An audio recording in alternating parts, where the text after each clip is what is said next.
Woltanski. Thank you. Today. I'm going to try to go fast because I want to answer some of the questions you asked Dave during your validity study. Last year, House Bill 7069 got all this fanfare for what it was going to do for testing, and I wanted to take a look at some of what has happened as a result of it in Monroe County in two specific situations. House Bill 7069 deleted the requirement that elementary schools regularly assess the reading ability of each K-3 student. There was never a math requirement, yet we tested anyway.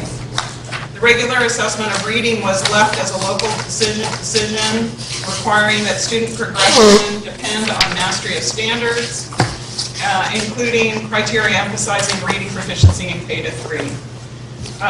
Surely the district can get that data from the benchmarks the kids are already required to take. Our kindergarten kids, like the rest of the state, start testing within weeks of the first day of school. In addition, our K-2 students are scheduled to take computerized assessments in reading and math 3 times a year. And I challenge the educators out there to find me a single study that was not funded by a test developer that finds standardized testing of kindergartners, especially computer-based standardized testing of kindergartners, to be reliable, valid, or developmentally appropriate.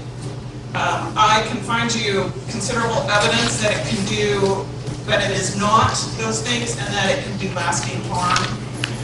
I think our youngest students should be learning through play. They should be following their curiosity. They should not be completing tons of fill-in-the-bubble worksheets, and certainly not standardized testing on a computer 3 times a year. House Bill 7069 ability, and I encourage you to eliminate that kind of testing for our 5 to 7-year-olds and return the evaluation of their progress to the teachers that know them best. A similar situation, I wanted to talk about the deletion, House Bill 7069's deletion of the requirement that students scoring a 1 or 2 on the FSA must enroll in and complete remedial courses in those subjects. Intensive reading and remediation was left to districts as a local decision. This year I've been notified of significant numbers of students at Coral Shores High School who previous teacher had not recommended them for remediation in reading, yet they found themselves in intensive reading courses. I also hear of kids who are in AP literature courses and concurrently enrolled in remedial reading, and that is a placement problem, and that should be a red flag. Parents of those AP kids were told that they need 3 weeks before they take the STAR test or whatever test it was before they can get out of the intensive reading. And there's a problem if a child is in intensive reading and AP Lit, one of those is a poor placement. I think the district needs to look at that, and they need to put at the top of the list teacher recommendation for placement in those remedial classes. Then, to move on to the validity test. I started a new endeavor with maybe this is Sunshine Solution. I've started a new endeavor with a researcher in Miami-Dade. I've started a blog, and we're looking into the use of accountability, high-stakes testing, accountability in education. I'll suggest to you that everyone wants accountability, but what we have is accountability. And the name of our blog is Accountability. There are documented situations of non-test-based accountability that works in education, and I would suggest to you it works better than high-stakes testing. And so I presented you with a copy of my first blog, which is called Solution Solves the Wrong Problem, which discusses that the Sunshine Solution that wants to put nationally normed tests into the same accountability system that we have now will solve nothing. It's the high stakes that are the problem. That is what is corrupting the education system, and our state needs to take a good look at the corrupting influence of high stakes, and they need to start repealing those processes. I presented you also with this. This is a fantastic report from a consortium of schools in New York City. I think it's 26 or 28 schools that about 10 years ago were allowed to not do the state testing. I think they test once a year. Otherwise, they have project-based accountability measures. They have data that shows the dropout rates are down, the kids who go to college are up, and you know, they have data that shows that there's better ways than test-based accountability. Now, if you let me talk for a second, I'm going to ask.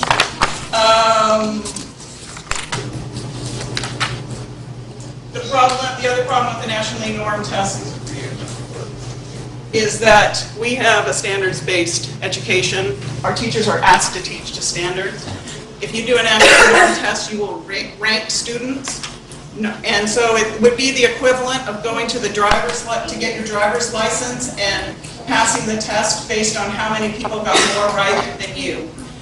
That's not how it works for the driver's license. You're told that there's a pass score ahead of time, and if you pass that, you get it. And even if every other person got 8 of them right, if you get 7 of them right, you get your driver's license. And that's why the nationally normed test will not work for the system that we have at this point. The reason computer tests take so long to come back is because there's a cut score process, and it's all political. The cut score process just now, while we were sitting here, announced that the Algebra 2 tests, almost half the kids got level 1s and failed that test. That test, by the way, is not validated in the validity test. They failed to look at Algebra 2, geometry, and multiple grade levels. They did not look at, they only looked at grades 3, 6, and 10 for language arts, and 4 and 7 for math. So all the rest from 3 to 8 they did not look at, they only looked at Algebra 1. I recommend everyone read that validity report, and I would suggest to you that, like John Stewart said, you know, that baloney is everywhere, and the only defense against baloney is vigilance. And if you look in that report, no one who reads that report will feel more confident with the system. I believe that it says that the test scores should not be used at a student level, but at a big aggregate level, perhaps. But when they describe aggregate level in that report, they are talking about district and state level. And they specifically suggest that at the classroom level and the school level, that test is probably not valid. In addition, House Bill 7069 required that all the new FSA tests be validated before any scores are released to hurt schools or teachers or administrators. And they only validated half of those tests. So I'm going to suggest that if you accept those scores when they come to you, and if there is a bad outcome, that those are illegally released scores because they did not validate all the tests. And so I suggest that, anyway, read the thing, put your baloney detectors on, and try to do what's right for the kids here. Thanks. Thank you.